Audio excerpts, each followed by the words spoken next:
ఇచ్చారు. యాదగిరిగుట్టలోని వసతి గృహాలను ప్రభుత్వ విప్ బీర్ల ఐలయ్య సందర్శించారు.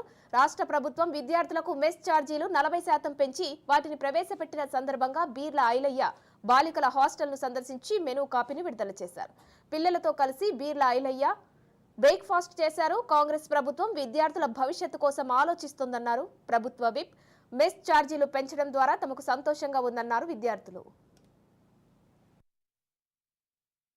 తెలంగాణ ప్రభుత్వం ప్రతి పేద పిల్లవాడి ఆరోగ్యం అదేవిధంగా విద్య వాళ్ళ పౌష్టికాహారం అందించాలనే ఉద్దేశంతో గౌరవ ముఖ్యమంత్రి రేవంత్ రెడ్డి గారు, డిప్యూటీ ముఖ్యమంత్రి ప్రతి విక్రమార్క గారు మెయిన్ ఛార్జీలు 40% పెంచి వాటిని ఇంప్లిమెంట్ చేసి వాళ్ళ కామన్ డైట్ మెనూ కూడా న్యూ కామన్ డైట్ మెనూ ప్రతి హాస్టల్లో ప్రతి పిల్లవాడికి తెలిసే విధంగా గతం కంటే 40% ఎక్కువ పెంచి వాళ్ళకు పౌష్టికాహారం ఇచ్చి వాళ్ళు శారీరకంగా దార్ఢ్యంగా ఉండాలని మంచి ఎడ్యుకేషన్ అందించిన ఉద్దేశంతో వాళ్ళ ఆహార అలవాట్లో కూడా కొంత మార్పులు తీసుకొచ్చి పౌష్టికంగా ఎదగడం కోసం ఈ ప్రభుత్వం డైట్ ఛార్జ్ పెంచింది.